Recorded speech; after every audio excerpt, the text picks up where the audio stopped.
50 Cent is a very, very, very wealthy man. Yeah. But what does his music talk about? What does his film promote? Right? What's he doing on the cover of his songs? What's his image like? It's all portrayals of things that could tick the boxes of what people call a thug or a gangster. Right?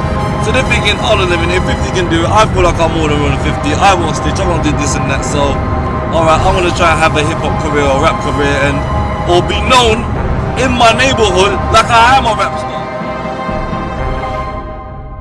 Hi guys, it's Dear Rob here again, another edition of Dear Rob Asks. Today's topic is going to be, does prison work?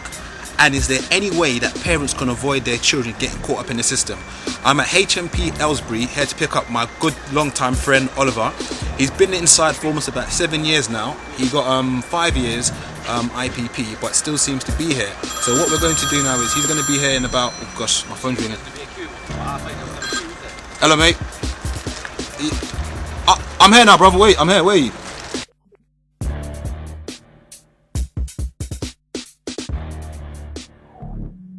Hi guys, it's Dear Rob here, and I'm with my mate Ollie. I've just picked up, brother. What's happening? I'm there, bro. You're right, right yeah? here. You good, yeah? Live in the flesh. Alright, this episode here is basically to talk about the prison system, whether we think prison works or not, and how, if it's possible for parents to avoid their children getting caught up in the system.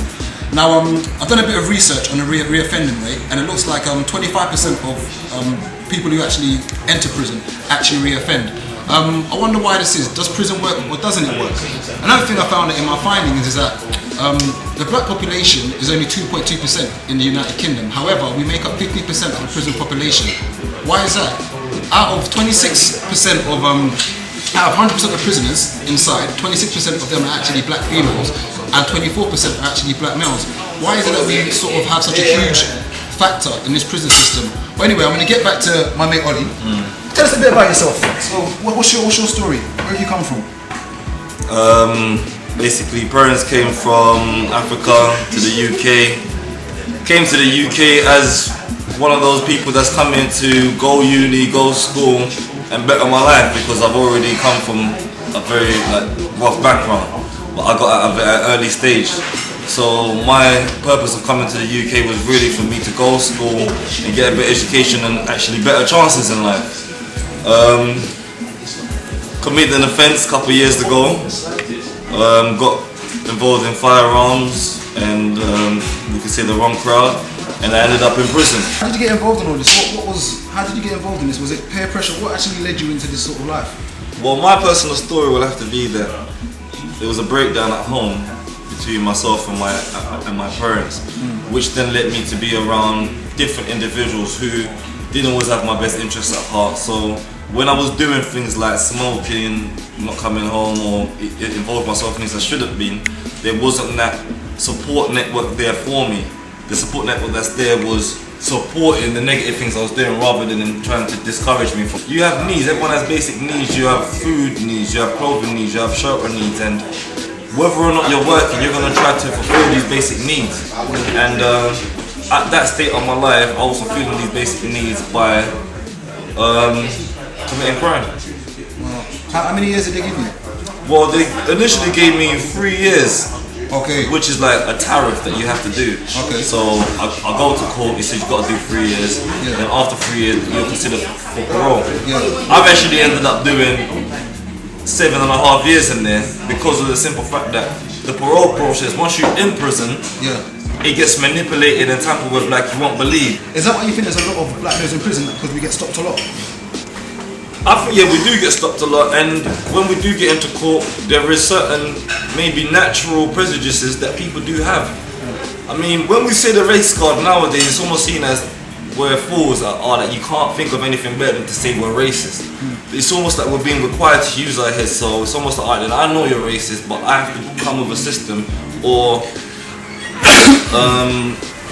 a routine that can maneuver, even though I know that your system's against me. I know when I go to court I'm not being treated fairly, but I can't tell the judge you're a racist because then it's almost like it's about money that you will always use that as an excuse. So we have to find other excuses. Who would you say is to blame for the state the youth are in now? The media, parents, or government? Who is actually to blame right now? Because we can see that the youths are wayward right now. If there's a finger to point, Who would you point at? The I parents? think everyone can take responsibility because everyone has a role to play. Like everything's interconnected, and that's why I think there is these failures in the system because they're not looking at it as interconnected. They're not looking at it as we're all part of the same neighborhood. If there's a offense that happens in Norwood, for example, then everyone in Norwood will be affected by it, depending on what kind of offence it is. If someone, for example, stops the petrol station, that's a service that they're stopping if they've robbed it that day there. So I think everyone's involved. In regards to the government, it's how they make education accessible. Recently, we saw this thing where they made tuition fees go up. Uni fees, it's £9,000. Certain people are not going to be able to pay that. Right? Parents. Some parents are being brought up, or they're bringing up their kids by themselves. Some parents are very young. You've got mothers at 18, fathers at 16, 17, having children. Now, if this child grows up playing PlayStation all his life, doesn't really attend school, then there's only certain things that he's going to be able to do. And if he hasn't mastered the art of playing football or using boxing or fighting or whatever, inevitably he's going to want to feed those basic needs. And he's going to do something that is going to bring him some form of income. We should all start taking responsibility and saying, you know what, it's our fault. The society is the way it is. Parents, governments, and the children themselves involved in it. Is there anything that parents can do to stop their kids getting involved in gangs and into the system? Is there anything what can parents do? Or is it just inevitable that some people are going to get caught up in this? Some people are, but parents can educate their children. I mean, I read books like Think and Grow Rich, Rich Dad, Poor Dad. They tell you stuff that people are not taught on what to do with money. So kids have money, criminals have money, but people aren't taught what to do with money. So some people just squander their money. If parents educate their children on, alright then, if you're growing up in a certain environment, these are the pressures you're gonna have. If you set up yourself in this and that way, then this is what you can expect to achieve later on down in life. Giving their children confidence to have 5-year plans, 10-year plans. So it's more just educating their children so the children pick the right ideals for themselves. Because I find most parents, you always want the better for your child. So you're not going to want them to just go able. You're going to want them to. So parents do keep their children honest, but it's just when they get into school and their friend has got a pair of trainers on that cost £110 and you probably got the £30 ones with a hole in it. I mean, that child then starts thinking, well, I ain't got a 5-year plan because I'm getting bullied at school for not having certain things. That's true. Right? So then he thinks to himself, well, I'm going to store to get what they need to get. To get what I need to get. And this is a dumb question, but did you think of the consequences of the crimes before you actually did it? Was it a case of risk versus rewards? And surely you must have thought about it before doing it. So obviously you know that it's illegal to carry a firearm, but obviously something made you do it still. So what is it about that life that made you need to have something that sort of dangerous on you? I think as shameful as it is, one has to be honest to say that criminality does have intrinsic rewards, meaning rewards that you get from inside. You think of the consequences, but the consequences is the things that's giving you respect sometimes. As in like the hood respect? As in the hood respect. I mean, some people can't wear a chain or a watch everywhere. But certain people feel like, well, I can wear my chain anywhere, no one can't tell me nothing because when I walk around in my neighborhood, and that's the consequences of their crimes. Is that some people respect them now. They esteem this fellow because they're seeing it as, they're weighing it up. Okay, what happened? He done this at this time of day to this and that person. So all this is weighed up, and then that becomes a form of payment. He now sees that he's made an investment. So although I was thinking of the consequences, I didn't mind some of the consequences, and then it's only when you realize that, whoa, like this is more than I anticipated. I didn't really know that it was gonna get like this.